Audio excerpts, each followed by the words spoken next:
Media మిత్రులకి నమస్కారం. మిత్రులారా, ఈ రాష్ట్రంలో ఒక విజిటింగ్ పొలిటీషియన్ వచ్చిన ప్రతిసారి ఒక కొత్త డ్రామాకు తెరదీయడం, ప్రజల్లో అసత్య ప్రచారాలు చేయడం, ఈ రాష్ట్ర ముఖ్యమంత్రి గౌరవ ముఖ్యమంత్రి చంద్రబాబు నాయుడు గారిని తెగనాడడం, అభివృద్ధికి అడ్డంకులు సృష్టించేలాగా, ప్రజలు ఇబ్బందులు పడేలాగా బల ప్రదర్శన చేయడం అది రివాజుగా మారింది. మొన్నటికి మొన్న హైకోర్టు తీర్పు కారణంగా విజయవాడ పట్టణంలో ఏదో జరిగితే దానికి వెళ్ళి సిబిఐ ఎంక్వైరీ అడిగారు. ఇవాళ గౌరవ గవర్నర్ గారిని కలిసి కోటి సంతకాల సేకరణ అని చెప్పి గవర్నర్ గారిని కూడా తప్పు పట్టించే విధంగా ఇవాళ ఆయన వ్యవహరిస్తున్న తీరు అత్యంత ఖండనీయం. ప్రధానంగా 5 సంవత్సరాలు ముఖ్యమంత్రిగా చేసిన వ్యక్తి ఇవాళ ప్రతిపక్షంలో ఉంటూ భవిష్యత్తులో మళ్ళీ ముఖ్యమంత్రి కావాలని కలలు కంటున్న వ్యక్తి బాధ్యతాయుతంగా, అవగాహన లేకపోయినా పర్వాలేదు కానీ బాధ్యతాయుతంగా వ్యవహరించాల్సిన అవసరం ఉంటుంది. అటువంటిది ఇవాళ అన్ని పరిధులు దాటి చింత చచ్చినా పులుపు చావలేదన్న విధంగా రాష్ట్ర మాజీ ముఖ్యమంత్రి జగన్మోహన్ రెడ్డి గారు వ్యవహరించారు. తప్పులేదు, ప్రభుత్వం ఏదైనా విధానం తీసుకొస్తే దాన్ని ప్రజల్లోకి తీసుకెళ్ళాలి, దాంట్లో ఏదైనా తప్పులుంటే ఎండగట్టాలి. ఆ క్రమంలో ఆయనకు అలవాటైన అబద్ధాలు కూడా చెప్పడంలో కూడా తప్పులేదు. కానీ మెడికల్ కాలేజీలో రేపు ఎవరైనా కన్సెషనల్స్ తీసుకుంటే వారికి నేను అధికారంలోకి వచ్చిన 2 నెలల్లోనే జైలుకు పంపిస్తా అని చెప్పడం మాత్రం అత్యంత హేయమైన చర్యగా నేను భావిస్తున్నాను. జగన్మోహన్ రెడ్డి గారి హయాంలో కానీ, వారి తండ్రి గారు రాజశేఖర రెడ్డి గారి హయాంలో కానీ అనేక రకాలైన అభివృద్ధి కార్యక్రమాలు జరిగి ఉండవచ్చు. ఆ క్రమంలో అనేక మంది కాంట్రాక్టర్లని పనులు అప్పగించి ఉండొచ్చు. అటువంటి వ్యక్తులు ఇవాళ కాంట్రాక్టర్లను లేదా మెడికల్ కాలేజీల నిర్మాణానికి ముందొస్తున్న సంస్థలను జైలుకు పంపిస్తానని చెప్పడం ఆయన సంకుచిత మనస్తత్వాన్ని, ఒక అహంకారిత కక్షపూరిత ధోరణిని వెల్లడి చేస్తూ ఉంది. ఇది జగన్మోహన్ రెడ్డి గారికి తెలియని విషయమా? ఇది ప్రభుత్వ విధానం. అనేక రాష్ట్రాలు అవలంబిస్తున్న విధానం. నీతి ఆయోగ్ ప్రపోజ్ చేసిన విధానం, హైకోర్టు నుంచి సుప్రీంకోర్టు దాకా సమర్థించిన విధానం, కేంద్రంలో అధికారంలో ఉంటున్న ప్రధానమంత్రి నరేంద్ర మోడీ గారి ప్రభుత్వ విధానం. ఏదైనా విధానంలో తప్పు ఉంటే ప్రభుత్వాన్ని తప్పు పట్టాలి, అధికారంలో లేదా మంత్రిత్వ శాఖను నిర్వహిస్తున్న నా గురించి మాట్లాడాలి. చంద్రబాబు నాయుడు గారి గురించి ఎలాగూ మాట్లాడుతున్నారు. మీకు ధైర్యం ఉంటే ఈ శాఖను నిర్వహిస్తున్న నన్ను జైలుకు పంపాల్సిందిగా నేను జగన్మోహన్ రెడ్డి గారిని సవాల్ విసురుతున్నాను. విధానం దీన్ని తయారు చేసింది మేము, అధికార పార్టీ. మీకు చేతనైతే ఈ విషయంలో చిన్న చిన్న విషయాలకు సిబిఐ విచారణ అడుగుతున్నారు కదా, సిబిఐ మీద చాలా గౌరవం ఉన్నట్టుగా ఈ విషయంలో సిబిఐ విచారణ కోరండి. న్యాయస్థానాల మాధ్యమంగా సంబంధిత శాఖ మంత్రిని నన్ను జైలు ధైర్యం ఉంటే పంపండి. అది కాకుండా నిర్మాణానికి ముందుకు వస్తున్న నాణ్యమైన వైద్య విద్యని, మెరుగైన వైద్య సేవలను అందించడం కోసం ప్రభుత్వం కార్పొరేట్ వైద్యాన్ని పేదలకు అందించడం కోసం ప్రభుత్వం తీసుకున్న నిర్ణయంలో ఆ కళాశాలల ఆసుపత్రుల నిర్మాణానికి ముందొస్తున్న సంస్థలని బెదిరించడం భావ్యం కాదనే విషయాన్ని ఆయన తెలుసుకోవాలి. ప్రజలు కూడా వీటిని గమనించాలి. మీరు బెదిరించినట్టుగా మీ మీద అది కూడా బెదిరిస్తున్నవారు 30 తీవ్ర అవినీతి ఆరోపణలు ఉన్న వ్యక్తి, 30 కేసులు పైగా, ఒక జైలు పక్షి, జైలు జీవి ఇవాళ చాలా పారదర్శకంగా ఒక మంచి ఉద్దేశంతో ప్రభుత్వం తీసుకొచ్చిన విధానాన్ని పైన అసత్య ప్రచారం చేయడమే కాకుండా వారిని జైలుకు పంపుతా అనడం, మీరు జైలుకు కాదు కదా, మీకు ఇష్టమయ్యే భాషలో, మీకు తెలిసిన భాషలో చెప్పాలంటే వారి నెత్తి మీద వెంట్రుకు కూడా పీకలేరని జగన్మోహన్ రెడ్డి గారికి, ఆ పార్టీ నాయకులకు నేను తెలియజేస్తున్నాను. ఎవరిని జైలుకు పంపుతారు? విధానం వీటిని సమర్థించిన హైకోర్టు న్యాయమూర్తులను పంపిస్తారా? విధానాన్ని తీసుకొచ్చిన నీతి ఆయోగ్ను జైలుకు పంపిస్తారా? లేదా ఈ విధానాన్ని తీసుకొచ్చిన, ఎన్డీఏ విధానాన్ని తీసుకొచ్చిన పీపీపీ మోడల్లో అభివృద్ధి కార్యక్రమాలని నిర్మాణానికి శ్రీకారం చుట్టిన ఎన్డీఏ ప్రభుత్వ అధినేత నరేంద్ర మోడీ గారిని కూడా మీరు జైలుకు పంపిస్తారా? ఇటువంటి అహంకారిత పూరిత మాటలు మాట్లాడడం కారణంగానే, ప్రతి ఒక్కరిని బెదిరింపులకు పాల్పడడం కారణంగానే తను అత్యంత దారుణమైన అవమానకర రీతిలో ఓడిపోయానన్న విషయాన్ని కూడా జగన్మోహన్ రెడ్డి గుర్తుపెట్టుకోవాలి. నేను అదే విధానాన్ని కొనసాగిస్తాను, నేను మారను, నా నైజం ఇదే, ఇటువంటి ఫ్యాక్షన్ మైండ్ సెట్తోనే, ఇట విపరీతమైన మానసిక స్థితి కారణంగానే నేను ముఖ్యమంత్రి అయ్యాను అనే భావన మీకు ఉండి ఉంటే, అదే రకంగా మళ్ళీ భవిష్యత్తులో, ఇప్పట్లో ఎన్నికలు కూడా లేవు, ఆయన మాట్లాడుతున్న దాంట్లో విచిత్రం ఏంటంటే 3.5 సంవత్సరాల తర్వాత ఎన్నికలు వస్తాయి, ఆయన ఇప్పటి నుంచే బెదిరిస్తున్నాడు. మీరు ఏదైనా చేయాలనుకుంటే ఇప్పుడే వెళ్ళి న్యాయస్థానాన్ని ఆశ్రయించండి, న్యాయస్థానంలో మీరు ఏం చెప్పాలనుకున్నారో నిరూపించండి. దీంట్లో అవినీతి కానీ, అశ్రిత పక్షపాతం కానీ మీకు అలవాటైందే కదా, తెలుసు కదా ఎలా జరుగుతాయో, న్యాయస్థానంలో నిరూపించండి. ప్రభుత్వంలో ఉంటున్న వారిని జైలుకు పంపండి. అది చేయకుండా ఈ రకంగా బెదిరించడం, ఇది సరైన పద్ధతి కాదు. ఎక్కడన్నా తప్పులు ఉంటే, లోపభూయిష్టంగా ఎక్కడన్నా విధానం ఉంటే వాటిని మీరు ప్రజాక్షేత్రంలో మాట్లాడండి. కాబట్టి ఈ రకంగా బెదిరింపు ధోరణి, అంటే దీని ప్రధానంగా ఆయన ఉద్దేశం ఏంటంటే, చంద్రబాబు నాయుడు గారి నాయకత్వంలో ఈ రాష్ట్రంలో వైద్య రంగం పటిష్టమవుతోంది. మరింత విస్తృతంగా మెరుగైన వైద్య సేవలు పేద విద్యార్థులకి, గతంలో వాళ్ళు చెప్పిన దానికన్నా 210 కాలేజీలు పూర్తయిపోతే 220 సీట్లు అదనంగా పేద విద్యార్థులకు అందుబాటులోకి వస్తాయి. కార్పొరేట్లో 75% పడకలతో మెరుగైన వైద్య సేవలు అందుతాయి. అది ఇష్టం లేని జగన్మోహన్ రెడ్డి ఇటువంటి కుట్రపూరితంగా చర్యలకు పాల్పడుతూ ఈ బెదిరింపు ధోరణులకు పాల్పడుతున్నారు. మరి వీటిని పీపీపీ మోడల్లో ఇవ్వడం తప్పైతే, మీరు కట్టబెట్టారు కదా 104, 108, 7 సంవత్సరాల పాటు ఒకటేసారి దాదాపు 2000 కోట్లు ఎటువంటి పారదర్శకత లేకుండా అరబిందో కట్టబెట్టారు. అది పీపీపీ మోడ్లో కాదా? ఇవాళ ప్రైవేట్ ఆసుపత్రుల్లో ఆరోగ్యశ్రీ కింద అందుతున్న వైద్య సేవలు పీపీపీ మోడ్లో కాదా? డయాలిసిస్ సెంటర్లో ప్రధానమంత్రి నేషనల్ డయాలిసిస్ ప్రోగ్రాం కింద అందుతున్న వైద్య సేవలు పీపీపీ మోడల్లో కాదా? ఏది చూసినా కూడా పీపీపీ మోడల్లో నడుస్తున్నవి ఇవన్నీ గతంలో మీ ప్రభుత్వంలో నడిచినవే. వాటిని విస్మరించి దీన్ని తప్పని చెప్పడం, అప్పుడు అవన్నీ ప్రైవేటీకరణ అని మీరు ఒప్పుకుంటున్నారా? ఒకవేళ ఆరోగ్యశ్రీని కూడా మీరు ప్రైవేటీకరణను ఒప్పుకుంటారా? 104, 108 సేవలను కూడా ప్రైవేటీకరణను ఒప్పుకుంటారా? అనేక రకాల ఆసుపత్రులు అందుతున్న క్యాథలాబ్ కానీ ఇతరత్ర డయాగ్నోస్టిక్ వీటిని కానీ మీరు ఒప్పుకుంటారా? చెప్పాల్సింది. ఇవన్నీ కాకుండా మళ్ళీ ఆరోగ్యశ్రీ, ఇవాళ కూడా ఆరోగ్యశ్రీ కనుమరుగైపోయింది అంటున్నారు. ఆయన చూస్తున్నారో లేదో ఎక్కడన్నా ప్రజాక్షేత్రంలో, ఎందుకంటే ఆయన ప్యాలెస్ల్లో పరిమితం కావడం వల్ల క్షేత్రస్థాయిలో జరుగుతున్న విషయాలు ఆయనకు తెలుస్తున్నట్లేవు.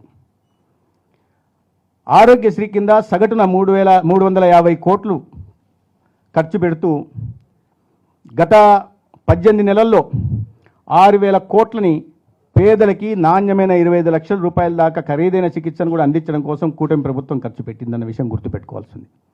ఆయన పెట్టిపోయిన బకాయిలతో సహా 8500 కోట్లు, 2500 కోట్లు బకాయిలు పెట్టి పూర్తిగా ఆరోగ్యశ్రీని ఆయన నిర్వీర్యం చేస్తే, ఇవాళ కూటమి ప్రభుత్వం దాన్ని మరింత పటిష్టపరుస్తూ డాక్టర్ ఎన్టీఆర్ వైద్య సేవ పేరుతో సగటున 350 కోట్లు. మీరు తెలియకపోతే ఏ ఆసుపత్రి నెట్వర్క్ హాస్పిటల్ అడిగినా చెప్తారు.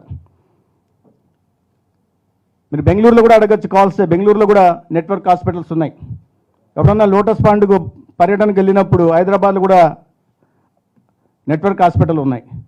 అడిగితే చెప్తారు ఎటువంటి వైద్య సేవలు అందుతున్నాయి, ఎట్లా సకాలంలో బిల్లులు చెల్లించబడుతున్నాయనే విషయాన్ని కూడా చెప్తారు.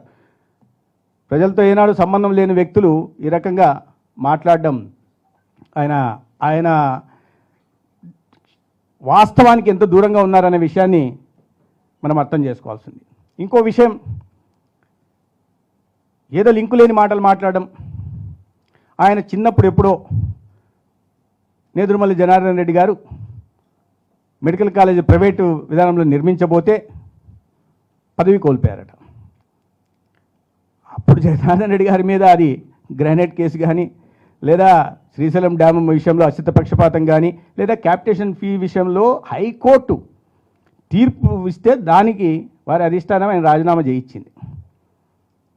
దానికి దీనికి లింకు పెట్టి మీరు స్కాముల గురించి మాట్లాడడం, Byju scam, self finance scheme, అది కూడా పెద్ద స్కామ్. అసలు ఈ కాలేజీల్లో ఇంత రాద్ధాంతం చేయడానికి ప్రధాన కారణం ఈ వారి నాయకులు ఒక్కొక్కరు అవినీతి కేసుల్లో జైల్లోకి పోతుంటే, రెండోది ఆనాటి అవినీతి ఇవాళ బయటకు వస్తూ ఉంటే, ఇవన్నీ కూడా వేళ్ళన్నీ కూడా తాడేపల్లి ప్యాలెస్ వైపు చూపిస్తుంటే వాటి నుంచి ప్రజల దృష్టి మరలించడం కోసం, ఇవాళ రాష్ట్రంలో మంచి నుంచి ప్రజల దృష్టి మరలించడం కోసం జగన్మోహన్ రెడ్డి ఆడుతున్న ఇది జగన్ నాటకం.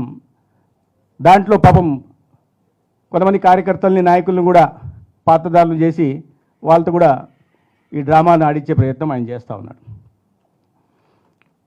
దీంట్లో ప్రధాన కారణం ఏంటంటే 400 కోట్లతో నిర్మించాల్సిన కాలేజీని 500 నుంచి 600 కోట్లు, 420 పడకల ఆసుపత్రి నిర్మించడానికి దాదాపు 600 కోట్లు ఒక్కొక్క కాలేజీ మీద అడ్మినిస్ట్రేటివ్ శాంక్షన్ ఇచ్చారు.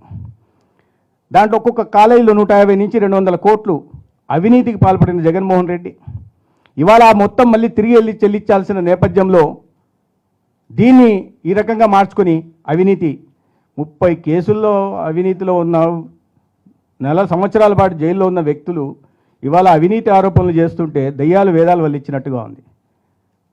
అవినీతి అట. ఇంకోటి ఏదో జిల్లా ఆసుపత్రులకి ప్రభుత్వమే జీతాలు చెల్లిస్తుంది, 120 కోట్ల అవినీతి అట. ఏం మాడుతున్నారో అర్థం కాలే. జిల్లా హాస్పిటల్ అనుబంధంగా కాలేజీల నిర్మాణం అక్కడ ఆసుపత్రి అయ్యేదాకా ఆ మెడికల్ కాలేజీకి అనుబంధంగా ఉంటాయి, దాని తర్వాత కూడా కొనసాగుతాయి. దాంట్లో మేము జీతాలు ఇస్తున్నది మా వైద్య సిబ్బందికి. ప్రభుత్వ ఆసుపత్రుల్లో సిబ్బందికి జీతాలు ఇవ్వడం ప్రభుత్వ బాధ్యత. అది తప్పెలా అవుతుందో నాకు అర్థం కాలే. అంటే వైద్య సిబ్బందికి, డాక్టర్లకు, పారామెడిక్స్కి, నర్సుకి, ఎఫ్ఎన్ఓలకి, ఎంఎల్ఓకి, వీళ్ళందరికీ, స్వీపర్లకి, వీళ్ళందరికీ జీతాలు ఇవ్వడం అవినీతి అంటున్నాడు, దాంట్లో స్కామ్ అంటున్నాడు. మరి జగన్మోహన్ రెడ్డి గారికి ఆయన ఎంత కళ్ళు అవినీతిమయం కాబట్టి ఆయనకు ఆ రకంగా ఆలోచనలు వస్తున్నాయి. శ్రీశ్రీ గారు అన్నట్టు కుక్కపిల్ల, అగ్గిపుల్ల, సబ్బు బిల్ల కాదేది కవిత కనహరం అన్నట్టు ఏదైనా కాదేది అవినీతికి అనర్హం అని భావించిన జగన్మోహన్ రెడ్డి గారు ఇవాళ అవినీతి ఆరోపణలు ఎన్డీఏ ప్రభుత్వం మీద, ముఖ్యమంత్రి గారి మీద చేయడం, వాళ్ళని జైలు పంపిస్తా జైలు పంపిస్తా అని మాట్లాడడం చేస్తున్నారు. ఆయన ఇవాళ అనేక విషయాలు ఆయన ఏదొస్తే అది మాట్లాడడం, చెప్పిందే చెప్పరా, ఏదో పాచిపల్లి నారయ్య అని ఏదో సామెత ఉంది. వచ్చిన ప్రతిసారి ఇదే మాట్లాడడం, వెళ్ళిపోవడం. దాని మీద ఏదన్నా మీరు చర్చకు రండి, లేదా మీరు చెప్తున్న నిపుణులు ఎవరెవరో ఉన్నారు, చాలా నిష్ణాతులు ఉన్నారు అంటున్నారు కదా, వాళ్ళతోనే చర్చకు పిలిచండి. మేము పిలుస్తున్నాం, రౌండ్ టేబుల్ సమావేశం పెడతాం, దీంట్లో తప్పు ఏదో చెప్పండి. ఇన్ని రాష్ట్ర ప్రభుత్వాలు అవలంబిస్తున్న విధానాన్ని మీరు ఎలా తప్పుపడుతున్నారు? మొన్న రాష్ట్ర ఆర్థిక శాఖ మంత్రి గారి దగ్గర పోయి ఇదే రకంగా అవగాహన రాహిత్యంతో మాట్లాడారు. ఆవిడ కూడా చాలా స్పష్టంగా చెప్పారు. ఇవన్నీ కాకుండా స్థాయి సంఘంలో కూడా మనం కూడా మాట్లాడాం. స్థాయి సంఘంలో కూడా 31 మంది సభ్యులు ఉన్న స్థాయి సంఘం, దాంట్లో అనేక రకాల పార్టీలకు సంబంధించిన, భావజాలాలకు సంబంధించిన సభ్యులు ఉన్నారు.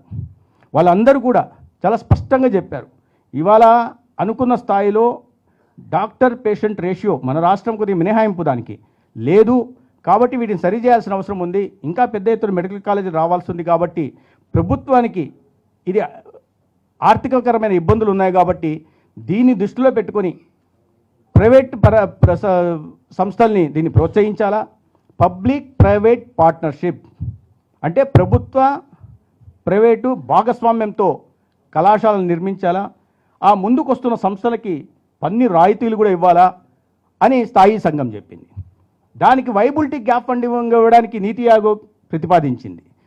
దీన్ని జగన్మోహన్ రెడ్డి గారు మరి ఆయనకు చెప్తున్న వాళ్ళు, రాసిస్తున్న వాళ్ళు చెప్పడం లేదా ఆయన దాని గురించి తెలుసుకునే ప్రయత్నం చేయడం లేదా బురద జల్లడం నైజం కాబట్టి బురద జల్లేసి పోదామని ఆయన భావిస్తున్నారో తెలియదు. కానీ ఈ రకంగా ఆయన మాట్లాడడం, అవినీతి ఆరోపణలు చేయడం, అది జగన్మోహన్ రెడ్డి గారు చెప్తుంటే ప్రజలు నవ్వుతున్నారు. జగన్మోహన్ రెడ్డి గారు ఏంది అవినీతి గురించి మాట్లాడడం ఏంది, అవినీతి ఆరోపణలు చేయడం ఏంది, అది కూడా ఎన్డీఏ ప్రభుత్వం మీద అనే విషయాన్ని అర్థం చేసుకోవాలని నేను మళ్ళీ చెప్తున్నాను.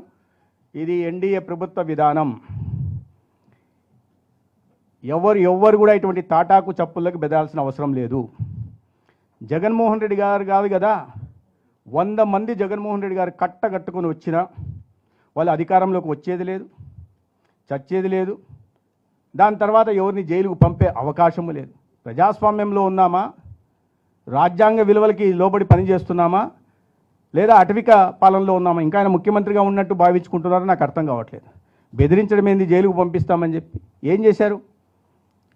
ఒక మంచి పని, విద్యార్థులకు ఆంధ్రప్రదేశ్లో వైద్య విద్యను అందించాలి, 50% ఉచితంగా సీట్లు పేదలకు అందాలి, అదేవిధంగా 1,43,00,000 కుటుంబాలకి 1,43,00,000 కుటుంబాలకి ఉచితంగా 25 లక్షల దాకా కూడా వైద్యం అందాలా, వాళ్ళ జీవితాలు బాగుపడాలి.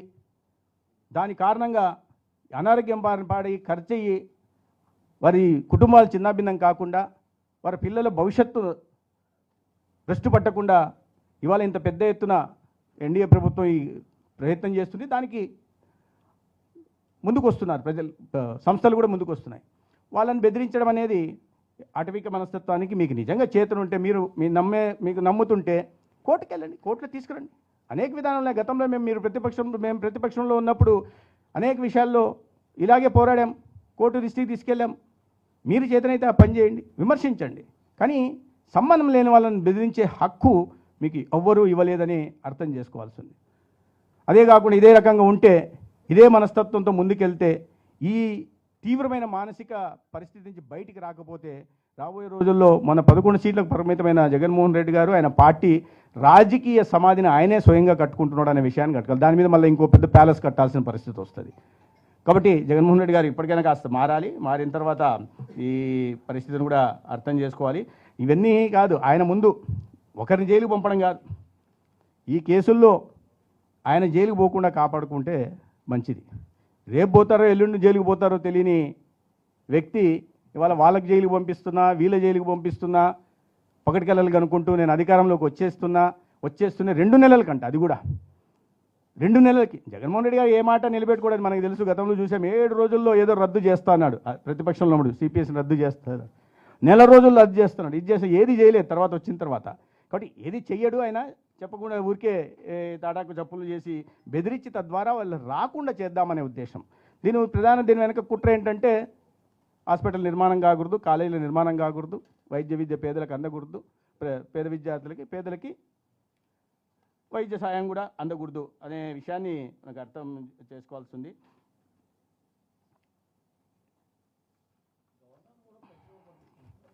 ఖచ్చితంగా అంటే వాళ్ళు చెప్పడం తప్పుదో పట్టించడం అంటే, గవర్నర్ గారు రాజ్యాంగబద్ధ పదవిలో ఉన్నారు, వారు అడగలేరు ఏమైనా ఇది విధానం ప్రభుత్వ విధానం కదా అని అడగలేరు. అందుకని గవర్నర్ గారిని కలిసి సార్ అంటారు. గవర్నర్ గారు ఏం చేయాలంటే, రాజ్యాంగబద్ధ పదవులు ఉన్నారు కాబట్టి అధికార పార్టీలో ఉన్న వాళ్ళైనా ప్రతిపక్షంలో ఉంటున్నా ఎవరైనా ఇస్తే తీసుకోవడం తప్పిస్తే తన వ్యక్తిగత వ్యాఖ్యలు గవర్నర్ గారు చేయలేరు.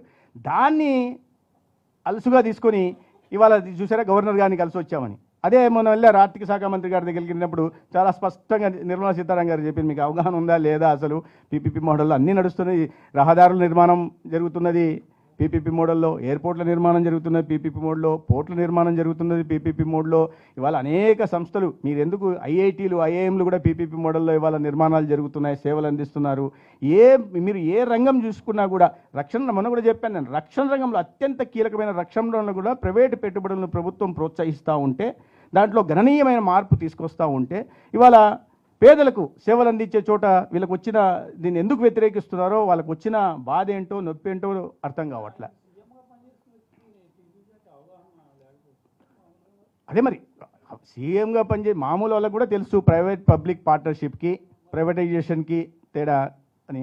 ఆయన మరి స్వయంగా చెప్తానే ఉన్నారు ప్రైవేటైజేషన్ అంటే. ఆయన అనుకుంటుంటారు నేను చెప్తే నేనేదో దైవాంశ సంభూతుని, నేనేదో చెప్పేస్తే ప్రజలంతా నమ్ముతారనే ఒక భావనలో ఆయన ఉన్నట్టున్నారు. అందుకని దాన్ని ప్రైవేటైజేషన్ పబ్లిక్ ప్రైవేట్ పార్ట్నర్షిప్ అంటున్నప్పుడు దాన్ని ప్రైవేటైజేషన్ అని మారుతున్నాడంటే ఆయనకి తెలియక కాదు, జగన్మోహన్ రెడ్డి గారు తెలియకేంది, ఆయనకి మించిన ఏం చెప్పాలి. మరి నేను చెప్పాను మొన్న కూడా ఉదాహరణ, కడప జిల్లాలో సిమెంట్ కార్పొరేషన్ ఆఫ్ ఇండియా ఉండేది, ప్రభుత్వ సంస్థ. దాంట్లో స్ట్రైకులు చేయించి వీళ్ళ 100 ఎంప్లాయీస్ని పెట్టి తండ్రి గారి హయాం నుంచి దాన్ని మూతి పడేలాగా చేసి ఆ ఎంప్లాయీస్ని కొట్టి వాళ్ళని తరిమేసి ఆ ప్రభుత్వ రంగ సంస్థ సిమెంట్ కార్పొరేషన్ మూసేసి దాని తర్వాత అక్కడే సొంత సంస్థ పెట్టుకున్నారు. సొంత సంస్థ వచ్చిన తర్వాత దానికి చూసాం మనం, ముందు సరస్వతి దాంతో మైనింగ్ లీజులు తీసుకున్నారు. కొన్ని రోజులు అధికారంలోకి వస్తానే పేరు మార్చేసుకొని సొంత పేరు పెట్టేసుకొని దానికి మైనింగ్ లీజులు తీసుకొని ప్రజాధనాన్ని సొంత సిమెంట్ కంపెనీలో తయారు చేసుకొని దాన్ని ఇక్కడ ప్రభుత్వ కార్యక్రమాలు, అభివృద్ధి కార్యక్రమాల్లో కూడా పెద్ద ఎత్తున అవినీతికి ఆ సిమెంటుని మార్కెట్లో రేట్ కన్నా ఎక్కువ సిమెంట్ కమ్మి దాంట్లో కూడా ఖజానా నింపుకున్న వ్యక్తి ఇవాళ జగన్మోహన్ రెడ్డి గారు.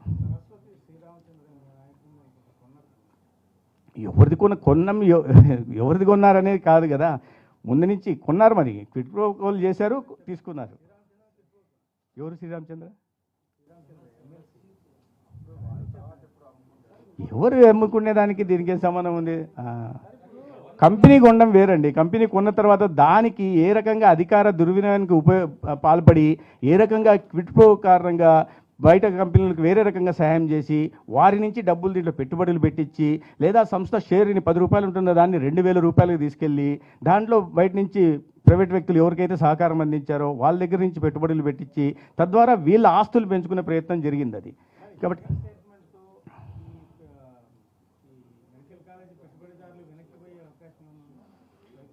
ఎవరు జగన్మోహన్ రెడ్డి గారు ఈ దరిదాపుల్లో ఎక్కడ రారని చెప్తున్నా, అధికారంలో వచ్చే అవకాశమే లేదు, దాని గురించి ఎవరికి లేదు. అందుకని పెద్ద పెద్దన అడుగుతూనే ఉన్నారు. అయినా జగన్మోహన్ రెడ్డి గారు ఏంటంటే తన ఒక 5 సంవత్సరాలు ఏ రకంగా భయాందోళనల మధ్య ప్రజలు బతికారో, మళ్ళీ నేను వస్తే రేపు ఆ పని చేస్తాను అని బెదిరించే ప్రయత్నం చేస్తున్నారు. దానివల్ల పెద్ద ప్రభావం ఎక్కడ కనిపించట్లేదు. అందుకే చెప్తున్నా, చేతనైతే మీకు ఆ సిబిఐ ఎంక్వైరీ మా మీద వేయండి, చేతనైతే నేను సంబంధిత శాఖ మంత్రిని, నేను సవాల్ విసురుతున్నా, ధైర్యం ఉంటే నన్ను జైలుకు పంపండి. మీరు ఎంత పెద్ద ఇదో ఆ రోజు చూద్దాం. నన్ను ఉద్దేశించి నేను అంటున్నా కదా, ఆయన ఉద్దేశించి ఎక్కడంటాడులే. ఆయనకు తెలుసు నన్ను ఉద్దేశించనే ఇది ఆయనకు ఉండదు. ఎందుకంటే ఆ తాటాకు చెప్పులని మాకు తెలుసు. కాబట్టి ఈరోజు ప్రతిపక్షంలో ఉన్నప్పుడే మేము ఆయన అసలు లెక్క చేయలేదు. ఈరోజు ఎందుకు చేస్తాం? ఒక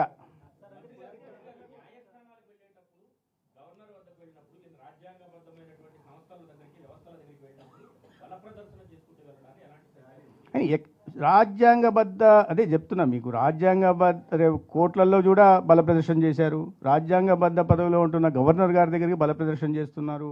తర్వాత రైతుల దగ్గరికి వెళ్తే బల ప్రదర్శన చేస్తున్నారు.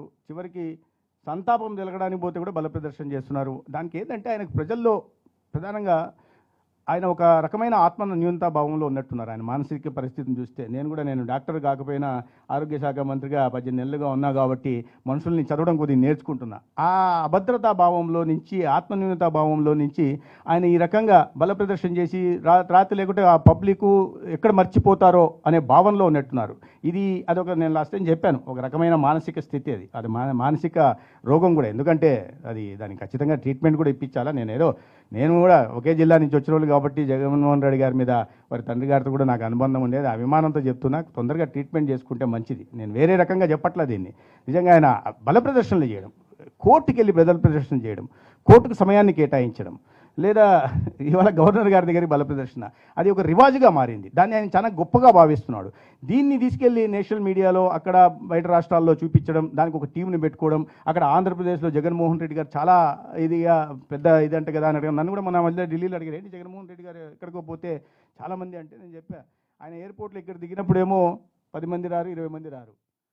అదే పనిగా ఆర్గనైజ్ చేసినప్పుడు మాత్రం 2,000 మంది వస్తారు, 20,000 మంది కూడా వస్తారు. ప్రతిసారి ఆర్గనైజ్ చేస్తున్నారు. పాపం సంపాదించిన డబ్బు చాలా ఉంది, దానికోసం ఖర్చు పెట్టుకుంటా ఉన్నాడు. ఏం చేయాలో అర్థం కాకుండా ఇప్పుడు జన సమీకరణ కోసం ఖర్చు పెట్టి, మేమేదో పబ్లిక్ మీటింగ్ల సమావేశంలో కొద్దిగా సమీకరణ కోసం, వెహికల్ కోసం పార్టీ కార్యకర్తలు ఇది చేస్తాం.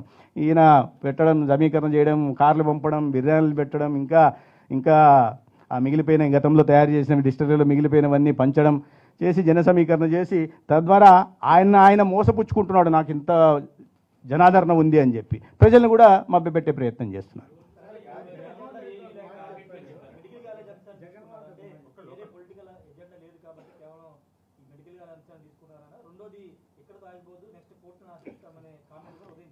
నేను అదే చెప్తున్నా, కోర్టుని ఎంత తొందరగా వీలైతే అంత తొందరగా ఆశ్రయించాలా.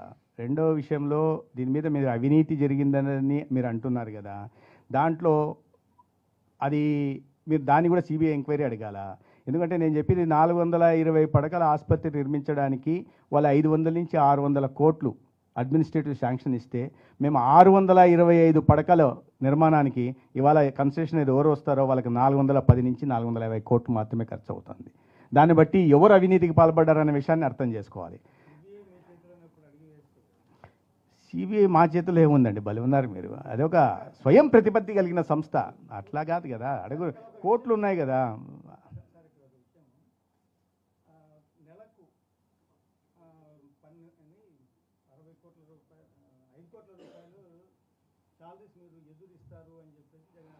అది ప్రభుత్వ ఆసుపత్రి అండి, డిస్టిక్ హాస్పిటళ్ళు, మదనపల్లె, మార్కాపురము డిస్టిక్ హాస్పిటళ్ళు. ఆసుపత్రిలో మేము సిబ్బందికి జీతాలు ఇస్తున్నాం, మేము ఇస్తాం. ఇంకా రేపు అవకాశం ఉంటే జీతాలు పెంచుతాం కూడా. అది కాదండి, రాష్ట్ర వ్యాప్తంగా ఒక కళాశాల కాదు. మీరు కాదు, మీరు అరే జీతం ఇస్తున్నాం, మా సిబ్బందికి జీతం ఇవ్వడం ఇవ్వడం ఎట్టవుతుందో నాకు అర్థం కావాలా. మేము ఎవరికైనా ప్రభుత్వ ఉద్యోగులండి, ఇప్పుడు అందరూ అక్కడ ఉంటున్న డాక్టర్లు అందరూ ఇప్పుడు ఎవ్వరికి మేము ఇవ్వట్లేదు. వాళ్ళ ప్రభుత్వంలో ఇప్పటికే ఉంటున్న సిబ్బంది మాత్రమే ఉంటారు. వాళ్ళు ఎవరన్నా ప్రైవేట్ కన్సెషనర్ రేపు తెచ్చుకుంటున్న ఒక్క స్వీపర్కి కూడా మేము ఉద్యోగం ఇవ్వం. ఇప్పుడు ఈ ఒక్క పైసా జీతం కూడా ఇవ్వం. దాని తర్వాత మాకు సంబంధమే లేదు ప్రైవేట్ దీంట్లోకి వచ్చిన తర్వాత. ఇప్పుడు మేము మాట్లాడుతున్నది, ఇప్పుడు ఆసుపత్రులు ఏవైతే ఉన్నాయో అటాచ్ చేస్తున్నాయో 2 సంవత్సరాల లోపల వాళ్ళు 625 పడకల ఆసుపత్రి నిర్మాణం చేయాలి. ఆ 2 సంవత్సరాల కాలంకి ఈ ఆసుపత్రుల నిర్వహణ మేమే చేస్తాం. దాని తర్వాత కూడా మేమే నిర్వహిస్తాం. ఏది? ప్రభుత్వ ఆసుపత్రి. ఇప్పుడు మదనపల్లి డిస్టిక్ హాస్పిటల్ ఉందండి, 300 బెడెడ్ డిస్టిక్ హాస్పిటల్ ఉంది. అక్కడ ఒక మెడికల్ కళాశాల వస్తుంది. వాళ్ళు 625 సీట్లు వచ్చేదాకా, పడకల ఆసుపత్రి నిర్మాణం చేసేదాకా 2 సంవత్సరాల కాలపరిమితి పెట్టాం. కాబట్టి నెక్స్ట్ సంవత్సరం వాళ్ళకి 150 సీట్లు వచ్చి కళాశాల మొదలవుతే వాళ్ళకి క్లినికల్ దీనికోసం ఈ కళాశాలలో వాడుకుంటారు. ఏది? మన ఆసుపత్రిని వాడుకుంటారు, డిస్టిక్ హాస్పిటల్ని. ఆ డిస్టిక్ హాస్పిటల్లో సిబ్బందికి మేమే జీతాలు ఇస్తాం. వాళ్ళు 625 పడకల ఆసుపత్రి నిర్మాణం చేసిన తర్వాత కూడా ఈ జిల్లా ఆసుపత్రి, ప్రభుత్వ ఆసుపత్రి కొనసాగుతుంది, సిబ్బంది కూడా కొనసాగుతుంది. వాళ్ళు మాకు ప్రైవేట్ కన్సెషనర్స్ ఏం చెప్పారంటే, మీరు మాకు పోటీ అవుతుంది కదా, దీన్ని ఏమైనా మూసేయగలరా అని. మేము ఎట్టి పరిస్థితుల్లో మీరు ఏం చేసుకుంటారో చేసుకోండి, మీరు నిర్మాణం చేయండి, మేము మనకు అనుగుణంగా, మా ప్రమాణాలకు అనుగుణంగా నిర్మాణం చేయండి. ఈ జిల్లా ఆసుపత్రులు కానీ చిన్న ఆసుపత్రి కూడా ఎక్కడ ముయ్యడం జరగదు. ఇంకింత పటిష్టపరుచుకుంటూ పోతాం. ఎందుకంటే రాబో రోజుల్లో ఇంకా విస్తృతం చేయాల్సిన అవసరం ఉంది. కాబట్టి ప్రభుత్వ రంగంలో మేము చేస్తున్న దానికి సహకారంగా మీరు ప్రైవేట్ రంగం నుంచి చేయమని చెప్తున్నాం. అటువంటిప్పుడు ప్రభుత్వ రంగంలో నడుస్తున్న ఆసుపత్రులు మూసేసే అవకాశమే లేదని చాలా స్పష్టంగా పెట్టాం. కాబట్టి అటువంటి అసత్య ప్రచారాలు చేస్తున్నారు. ఈ 2 ఏళ్ళే కాదు ఆయన చెప్పేది, ఆయన తెలియక మాట్లాడుతున్నట్టుంది. ఈ 2 సంవత్సరాలే కాదు, దాని తర్వాత కూడా కొనసాగుతాయి. అదే జీతాలు మేమే ఇస్తాం వైద్య సిబ్బందికి. ప్రభుత్వ ఆసుపత్రులు జీతాలు ఇవ్వడం ప్రభుత్వం బాధ్యత కాకపోతే ఎవరి బాధ్యత? ఎవరో ఎందుకు వచ్చి ఇస్తారు? మేమే ఇస్తాం. దాంట్లో అవినీతి ఏంటి?